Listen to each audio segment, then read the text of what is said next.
Assalamualaikum warahmatullahi wabarakatuh. Apa kabar anak-anak ibu semua? Semoga anak-anak ibu sehat selalu dan senantiasa dalam lindungan Allah Subhanahu wa Ta'ala. Anak-anak, hari ini kita belajar tentang penyakit pada sistem pernapasan. Materi ini masuk pada tema 2, subtema 2, pembelajaran 5. Nah, sebelum kita masuk ke materi, marilah kita berdoa terlebih dahulu.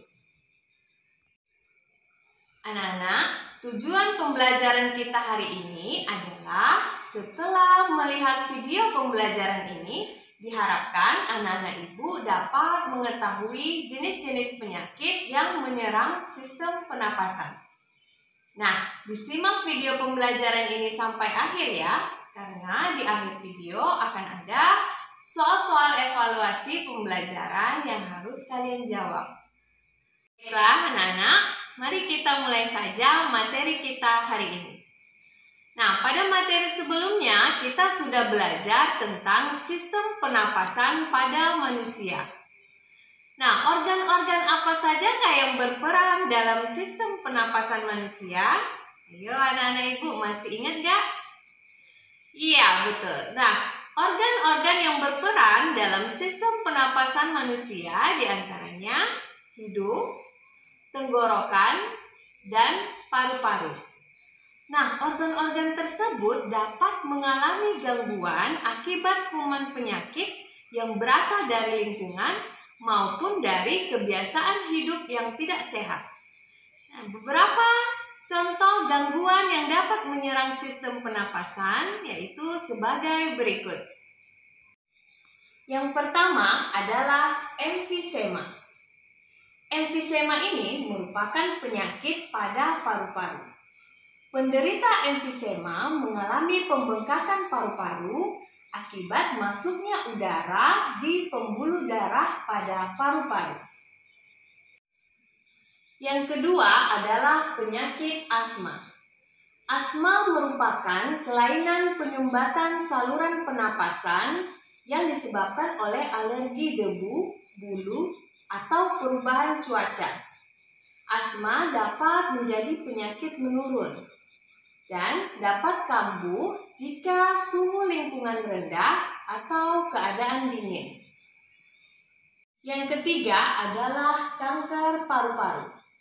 Kanker paru-paru ini merupakan salah satu penyakit yang paling berbahaya.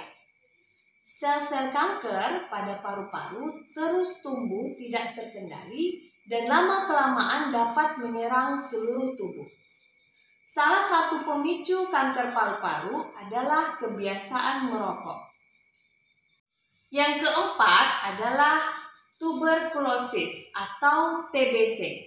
Penyakit ini merupakan penyakit yang disebabkan oleh bakteri Mycobacterium tuberculosis.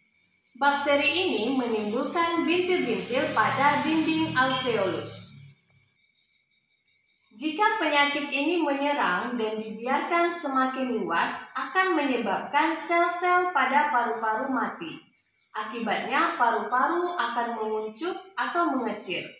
Hal tersebut mengakibatkan para penderita TBC nafasnya sering terengah-engah. Yang kelima adalah bronkitis.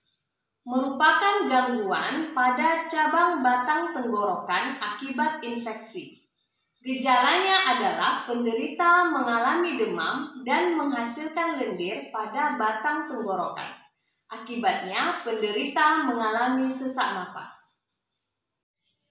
Yang terakhir adalah influenza atau flu. Merupakan penyakit yang disebabkan oleh virus influenza. Penyakit ini timbul dengan gejala bersin-bersin, demam, dan pilek.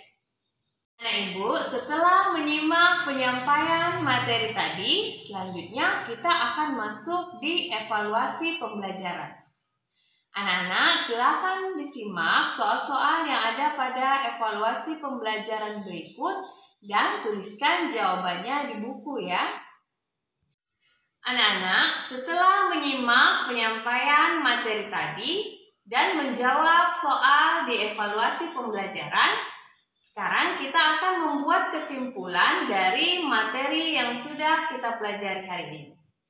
Nah, apa saja yang dapat kita simpulkan? Yang pertama yaitu organ-organ yang termasuk dalam sistem pernapasan manusia yaitu hidung, tenggorokan, dan paru-paru.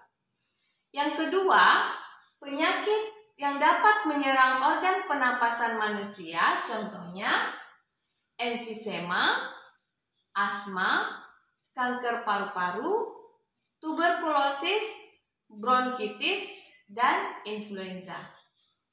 Nah, anak-anak ibu, pastinya kalian tidak mau kan penyakit-penyakit tersebut menyerang organ pernapasan kalian? Nah, karena itu kita harus senantiasa menjaga organ pernapasan kita dengan menghindari kebiasaan-kebiasaan buruk yang dapat memicu timbulnya penyakit pada organ pernapasan. Nah, demikianlah pembelajaran kita hari ini. Semoga materi hari ini dapat bermanfaat untuk pembelajaran anak-anak ibu. Tetap semangat belajar ya. Assalamualaikum warahmatullahi wabarakatuh.